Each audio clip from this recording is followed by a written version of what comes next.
دریا میں ایک اور بڑی کشتی آئی، اس میں کچھ لڑکے تھے، کچھ لڑکیاں تھیں، شراب پی رہے ہیں، تپلے بج رہے ہیں اور بھنگڑے چل رہے ہیں۔ حضرت کے ایک مرید نے کہا ہم کیا کہہ رہے ہیں اور حضرت کیا کہہ رہے ہیں۔ حضرت ذوالنون مصری رحمۃ اللہ علیہ کشتی میں بیٹھے مریدوں کے ساتھ سیر کے لیے دریا پہ، تو دریا میں ایک اور بڑی کشتی آئی، اس میں کچھ لڑکے تھے، کچھ لڑکیاں تھیں، شراب پی رہے ہیں، تپلے بج رہے ہیں اور بھنگڑے چل رہے ہیں۔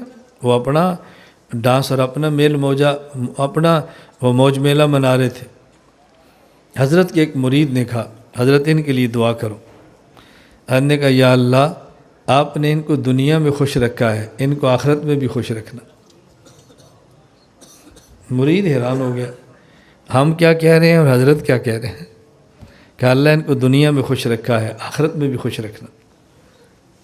حضرت کی کشتی آگے گئی، ان نے کشتی ساتھ لگائی، حضرت کے قدموں میں آئے اور کہا ہم توبہ کرتے ہیں، دعا فرمائیں۔ جب یہ واقعہ ختم ہو گیا واپس گئے تو مرید نے کہا تھا ہمیں بات سمجھ نہیں آئی، ہم نے کہا تھا دعا کرو، آپ نے فرمایا اللہ ان کو دنیا میں خوش رکھے، آخرت میں خوش رکھنا۔ تو ہم چاہ رہے تھے اور دعا کریں یہ گناہوں سے بچ جائیں، آپ نے اور دعا کی، فرمایا آخرت میں خوش میں تو وہی ہوگا نا جو گناہوں سے بچے گا۔ تو میں نے تو ان کے لیے یہی دعا کی ہے نا کہ اللہ ان کو گناہوں سے بچا دے تاکہ آخرت کی خوشیاں مل جائیں۔ اللہ نے دعا قبول فرما لی ہے، ان نے توبہ کر لی۔ اللہ ہم سب کو یہ باتیں سمجھنے کی توفیق عطا فرمائے۔